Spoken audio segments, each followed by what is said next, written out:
বাজেটের আগে কয়েকটা স্টক নিয়ে আলোচনা করব, 4-5টা স্টক নিয়ে আলোচনা করব যেগুলো বাজেটের জন্য একটু নজরে রাখা যেতে পারে। কোনো বাই বা সেল রেকমেন্ডেশন নয়, নিজেরা অ্যানালিসিস করবেন তারপর ডিসিশন নেবেন। কিন্তু এই স্টকগুলো মনে হচ্ছে বাজেট রিলেটেড একটু লাফালাফি করতে পারে, সেই নিয়ে একটু আলোচনা হবে। তার সাথে সাথে আজকে 10 দিনের ট্রেডিং চ্যালেঞ্জের শেষ দিন ছিল, কি হলো তা নিয়ে একটু আলোচনা করব। আর তার সাথে সাথে একটু নিফটি ব্যাংক নিফটি নিয়ে আলোচনা তো থাকবেই। চলুন শুরু করি। প্রথমেই আমি নিফটি নিয়ে একটু আলোচনাটা সেরে রাখি, কেননা অনেকেই মনে করছে বা অনেক জায়গায় শোনা যাচ্ছে নাকি হয়তো বাজেটের জন্য নিফটিতে বাজেটের আগে আগে একটু ক্র্যাশ হতে পারে, তারপর না, তা না হলেও বাজেটের পরে তো ক্র্যাশ অবশ্যম্ভাবী এরকম বলা হচ্ছে। তো আমার মতামত কি এটা বলি, দেখুন, ক্র্যাশ আসুক বা কারেকশন আসুক, এবার এক একজন এক এক রকম ভাবে দেখে। কেউ 2-5% নিফটিতে একটু কারেকশন হলেই ভয় পেয়ে যাবেন, কিন্তু কারণ পয়েন্টের টার্মসে প্রায় 1000 পয়েন্ট হয়তো হয়ে যাবে, সেটা হলে হয়তো অনেকে ক্র্যাশ ক্র্যাশ বলবেন। সেটা তো ক্র্যাশ নয়, কারেকশন।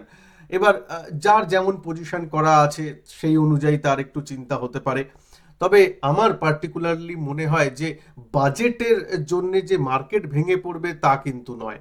হ্যাঁ, হতে পারে যে খুব বাজে কিছু ডিসিশন হলো বাজারের ট্যাক্সের জন্য, বা লং টার্ম ক্যাপিটাল গেইন বা শর্ট টার্ম ক্যাপিটাল গেইনের জন্য হয়তো কিছু বাজে ডিসিশন এলো, সেইখানে বাজার একটু নেগেটিভলি রিয়াকশনটা দিতে পারে। সেটা রিয়াকশন হয়েই থাকবে, তার জন্য যে ক্র্যাশ হবে তাও নয়।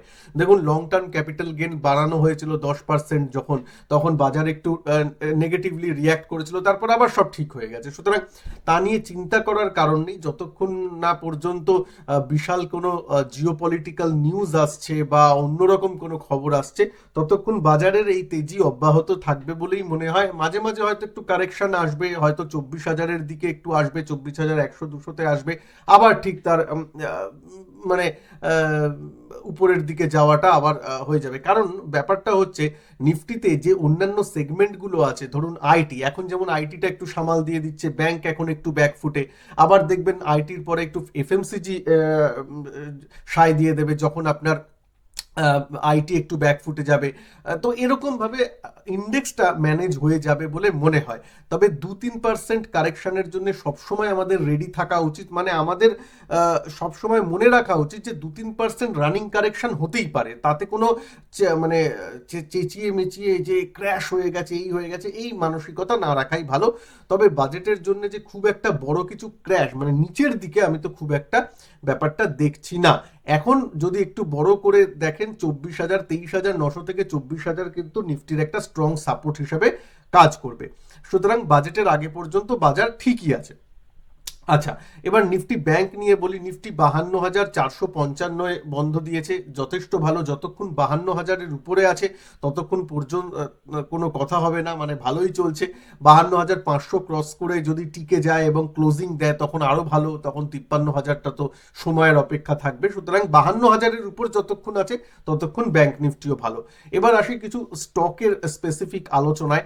স্টক স্পেসিফিক আলোচনায় আসার আগে আমার আজকের ট্রেড নিয়ে একটু বলে নিই। দেখুন, আজকে জানেনই এর আগের দিন আমার টিসিএস এ ট্রেড নেওয়া ছিল।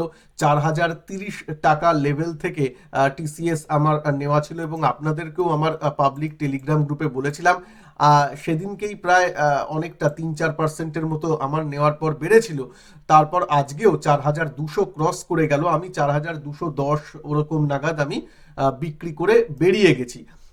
আমি আমার পোর্টফোলিওর এই যে 10 দিনের ট্রেডিং চ্যালেঞ্জটা হয়েছিল আপনাদের সাথে, আমি শুরু করেছিলাম এই যে 10 দিনের ট্রেডিং চ্যালেঞ্জের সিরিজ, সেটাই টোটাল কি হলো। আজকে তো আমার ট্রেড সব ক্লোজ হয়ে গেছে, সুতরাং এবার একদিন লাগে, আপনারা জানেন, জেরোধাতে পুরো জিনিস জেরোধা কনসোলটা আপডেট হতে।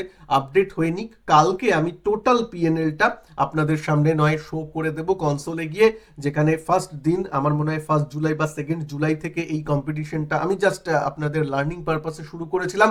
অনেক লার্নিং নিশ্চয়ই আমরা পেয়েছি, যেমন স্পেশালি টিসিএস এর ট্রেডটা চার্টে আমি নিশ্চয়ই আপনাদের বুঝিয়েছি, সেটা নিশ্চয়ই ভালো লেগেছে। তো সেই জিনিসটা টোটাল কি হলো আমি পিএনএল আপনার কনসোলে কালকে দেখিয়ে দেবো, আজকে রাতে যেহেতু আপডেট হয়ে যাবে। ঠিক আছে, তা কোনো চিন্তা করবেন না। এইবার আসি, মানে মার্কেটের আশীর্বাদে 10 দিনের ট্রেডিং চ্যালেঞ্জটাকে আবার আমরা পজিটিভেই শেষ করতে পেরেছি। তো কালকে দেখা যাবে টোটাল পিএনএল কি হলো। আচ্ছা, এইবার আসি যে কয়েকটা স্টক নিয়ে আলোচনা করি, যে বাজেটের আগে কি মনে হচ্ছে। প্রথম কথা, আমি সবকটা স্টকের চার্ট আলোচনা করব না, আমি লেভেল বা স্টকের নাম নিয়ে আলোচনা করে দেব। কয়েকটা স্টকের আমি একটু চার্টে আলোচনা করব। প্রথমেই যেটা আসবে সেটা হচ্ছে আমাদের একটা থিম থাকবে, বাড়ি ঘরের একটা থিম সবসময় থাকে। এটা কিন্তু বাজেটের আগে আগে, এই নয় যে বাজেটের দিন বা এই, বাজেটের আগে আগে কিন্তু হার্ডকো আমার নিজের পার্সোনাল পোর্টফোলিওতেও এখনো নেওয়া আছে। আপনাদেরকে অনেক নিচু লেভেল থেকে বলা আছে জানেন। হার্ডকোর দিকটা একটু নজরে রাখবেন, কেননা বাড়ির ব্যাপারগুলো চলে আসে, প্রধানমন্ত্রী আবাস যোজনা এসব এসব জিনিসগুলো চলে আসে, তাহলে সেই নিয়ে যদি কোনো ভালো ঘোষণা অলরেডি ইন্টারিম বাজেটে হয়েছে, আরও কিছু যদি হয় তাহলে হার্ডকোর জন্যে বা জন্যে কিন্তু একটু ভালো দিক, এই দিকটা একটু নজর রাখা যেতে পারে। তারপর যে আসবে, তারপর যে দুটো স্টক আমার পার্সোনাল ফেভারিট, সেই দুটো স্টক পাওয়ার নিয়ে নিশ্চয়ই কথাবার্তা হবে। সেই পাওয়ারটা সবসময় একটু আমাদের নজরে রাখতে হবে। তার মধ্যে পিএফসি এবং আরইসি, এই দুটো আমার প্রিয়। এই দুটো আজকে একটু কনসলিডেট ফেজে গেছে, স্পেশালি আরইসি একটু কনসলিডেশন করছে, এটা একটা ভালো সময় এগুলো নেওয়ার। আর আমি মনে করি পার্সোনালি এই নিয়ে আমি একটা ভিডিও তৈরি করব, আপনারা যদি চান নিচে কমেন্ট বক্সে নিশ্চয়ই লিখবেন। কয়েকটা স্টক কিন্তু দেখা যাচ্ছে একটু ওভার ভ্যালুডের দিকে কিন্তু যাচ্ছে, কয়েকটা গভর্নমেন্ট স্টক বলুন, যে স্টকগুলো খুব বেড়েছে সেইগুলো কিন্তু একটু ওভারবট দিকে যাচ্ছে। তা নিয়ে যদি ডিটেল ভিডিও চান প্লিজ একটু ভিডিওর নিচে কমেন্ট করবেন, আমি তা নিয়ে ডিটেলস একটা ভিডিও বানাবো। কিন্তু পিএফসি আরএফসির ক্ষেত্রে কিন্তু সেই ব্যাপার নয়। যদি পিএফসি এবং আরএসসি দেখেন, পিএফসির পিই মনে হয় 10-11, আর মানে পিএফসির পিই হচ্ছে 9-10-এর কাছাকাছি, আরইসিরও তাই 11-10-11-র কাছাকাছি। সুতরাং এরা কিন্তু প্রাইস টু আর্নিং রেশিও অনেক কম হওয়ার কারণে কম্পারেটিভলি কিন্তু এখানে একটু ওভার বটের ব্যাপারটা কিন্তু এখনো আসছে না। পিএফসি আরএসসি গত এক মাসে যথেষ্ট বেড়েছে, তার সত্ত্বেও কিন্তু পিই আপনার 10-11-র কাছাকাছি, ভেবে দেখুন। তার মানে এগুলো কিন্তু এখনো ওভারবট হয়নি। সুতরাং পার্সোনালি আমার কিন্তু এগুলোর উপর একটু প্রেফারেন্সটা বেশি থাকবে যদি সরকারি কোম্পানির দিকে বলি। সুতরাং PFC RSC as a disclaimer আমার পার্সোনাল পোর্টফোলিওতেও আছে, আমি আমার স্টুডেন্টদেরও শেয়ার করেছি। সুতরাং পিএফসি আরএসসি এই ব্যাপারে নজর রাখবেন। আপনারা যারা ইউটিউবে, আমি অনেক কম লেভেলে যখন আরএসসি পিএফসি ছিল তখন থেকে আপনাদের বলে আসছি, নিশ্চয়ই আপনাদেরও ওয়াচ লিস্টে আসে। সুতরাং ভোটের জন্য হার্ডকো, পিএফসি আরএসসি এগুলো দেখতে হতে পারে। প্লাস এখন যে থিমটা চলছে সেটাকে যাতে মিস করা না হয়, আশা করি আপনারা যারা আমার রেগুলার ইউটিউব চ্যানেলের দর্শক তারা তারা নিশ্চয়ই 3 দিন আগে আপনাদেরকে বলেও ছিলাম, এবং সেই সময় মার্কেট চলাকালীন যখন আপনার ইনফোসিস বলছি, টিসিএস যখন 4000 ক্রস করেছে, 4030-35 নাগাদ, কিন্তু আপনাদের পাবলিক টেলিগ্রাম গ্রুপেও, আমি ফ্রি পাবলিক টেলিগ্রাম গ্রুপেও কিন্তু জানিয়েছিলাম যে আইটি সেক্টরে কিন্তু একটা ভালো জিনিস আসছে। সুতরাং যদি আইটিতে আপনাদের পজিশন থাকে তাহলে কিন্তু সেগুলো ঠিকঠাক আছে, অসুবিধা নেই। আইটি সেক্টরটা এখন চলার দিকে মনে হয় একটু নজর রাখা যেতে পারে। অবশ্যই 1 থেকে 1.5 বছরের একটু নজরিয়া রাখতে হবে। এই ভিডিওটা একটু দেখে নেবেন যারা এখনো দেখেননি। সুতরাং আইটি সেক্টরে একটু ওভারওয়েট থাকা যায়, একটু ঠিকঠাক দাম আছে, মানে ওই যে খুব আনাপ শানাপ প্রাইসিং হয়ে গেছে তা নয়। তার মধ্যেও আমি লার্জ ক্যাপ আইটিতে সেক্টরে থাকতে চাই, যেমন এইচসিএল টেকের রেজাল্ট আজকে মানে নিয়ে যদি কথা বলতে হয়, যথেষ্ট ভালো এইচসিএল টেকের রেজাল্ট এসেছে। তো এইচসিএল টেক, টিসিএস, ইনফোসিসের রেজাল্ট আসবে, তারপর নিশ্চয়ই অ্যানালিসিস করব। আপাতত তো টিসিএস এবং এইচসিএল টেকের রেজাল্ট যথেষ্ট ভালো। আচ্ছা, তো এটা নিয়ে কথা হলো। আর কি স্টক বলা যায়, মাঝগাঁও ডকের দিকে একটু নজর রাখা যেতে পারে। অন্যান্য শিপিং কোম্পানিগুলো একটু বাজেটের আগে না পর্যন্ত দেখলেও হবে, কারণ পিই ওগুলোর অনেক বেশি, যেমন কোচিন শিপইয়ার্ডের পিই প্রায় 90 ছুঁয়ে গেছে, 90, তার মানে বুঝতে পারছেন অনেকটা ওভারবট। এখনো এরা বাড়বে যেহেতু অর্ডার বুকগুলো আসছে, মার্কেটে একটু ইউফোরিয়াও আছে, সবই ঠিকঠাক। কিন্তু ওই একটু আমি যেন বাজেটের আগে একটু ওইগুলোতে হাত দিতে একটু একটু বাদো বাদো জিনিস করব, কারণ একটা নিউজ বেস, দেখুন এখানে টেকনিক্যাল তো চলে না। একটা বাজেট মানে একটা ফান্ডামেন্টাল কোনো একটা নিউজ, একটা ইভেন্ট বেসড, ইভেন্টের যাওয়ার আগে আপনার কোনো টেকনিক্যাল মানে না। সুতরাং টেকনিক্যাল অ্যানালিসিস করে সেখানে কোনো কাজ নেই, আমি আপাতত অ্যাভয়েড করছি ওইগুলোকে। যদি শিপিং এ থাকতেই হয় মাঝগাঁও ডক, ইটস আপাতত ওকে, কেন পিইটা একটু কমের দিকে আছে আপাতত, দেখা যেতে পারে, ব্যাস ওইটুকুনি। বাদ বাকিগুলো যেমন চলছে চলছে। ইরেডা আজকে প্রায় 300 ছুঁয়ে নিল, তো আবার একটু রিট্রেসমেন্টে সেগুলো দেখা যেতে পারে, কারণ রিনিউয়েবলের উপর সরকারের জোর থাকবে। কিন্তু এইখানে একটা ব্যাপার আছে, যদি যদি যদি যা মার্কেট মনে করছে তেমন যদি ঘোষণা না আসে, তাহলে কিন্তু বাজেটে একটু ওরা কি বলবো একটু খারাপ হবে।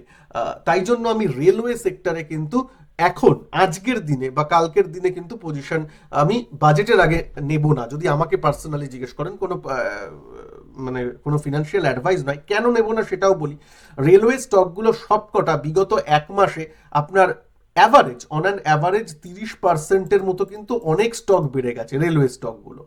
এক মাসে বা কয়েক সপ্তাহে যেগুলো 30% বেড়ে গেছে, তারপর যেমন আরভিএনএল থেকে শুরু করে অন্যান্য স্টক, সেগুলো যদি এবার বাজেটে যদি তেমন কিছু ঘোষণা না হয়, বা মোটামুটি যা স্ট্রিট এক্সপেকটেশনের মতোই যদি ঘোষণা হয়, তাহলে তো এই জিনিসটা আরো কমার দিকে চান্সটা, প্রবাবিলিটিটা বেশি। হ্যাঁ, বাজেটে কিছু ভালো এসে গেল, আরো অত্যধিক ভালো হলো, তাহলে এখান থেকে আরো রান করবে। কিন্তু যেগুলো অলরেডি বেড়ে আছে সেগুলোতে আমি একটু অ্যাভয়েড করব বাজেটের আগে।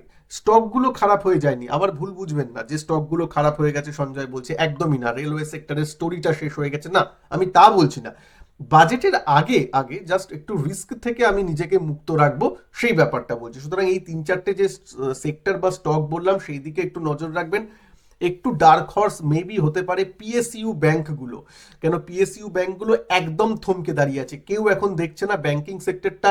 এইচডিএফসির ওই খারাপ একটু দিন যে গেছিল, এখন যে দিন যাচ্ছে এইচডিএফসিও নিচে বলে ব্যাংকিং সেক্টরটা একটু নিচে যেন থমকে দাঁড়িয়ে আছে। যদিও যদিও ব্যাংক নিফটি কিন্তু ভালোই আছে, পিএসইউ ব্যাংকগুলো দাঁড়িয়ে আছে, এসবিআই, পিএনবি, আপনার বিভিন্ন ব্যাংকগুলো এখন দাঁড়িয়ে আছে। কিন্তু যদি সরকার কিছু ভালো কিছু ঘোষণা করে পিএসইউ ব্যাংকগুলোর সম্বন্ধে, তাহলে কিন্তু সেগুলো একটু নাড়াচাড়া করতে পারে, এই দিকে নজর রাখবেন। আরেকটা ডার্ক হর্সের কথা বলছি, সেটা হতে পারে এলএনটি। এলএনটির দিকে একটু নজর রাখবেন, কারণ ইনফ্রাস্ট্রাকচার, ডিফেন্স সব ক্ষেত্রেই কিন্তু এলএনটিটা আছে।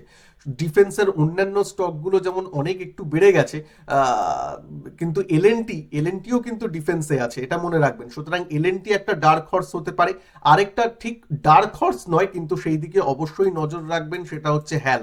যদিও এই কদিনে অনেকটা বেড়েছে 5500-র কাছাকাছি, তাও আমি বলবো হ্যাল এবং এলএনটি এই দুটোর দিকে কিন্তু নজর রাখবেন। যদি ইনফ্রাস্ট্রাকচারের উপর সরকার মনে হচ্ছে যেন জোর দেবে, যদি জোর দেওয়া হয়, তাহলে এলএনটি স্টকটা কিন্তু একটু নজরে রাখা যেতে পারে।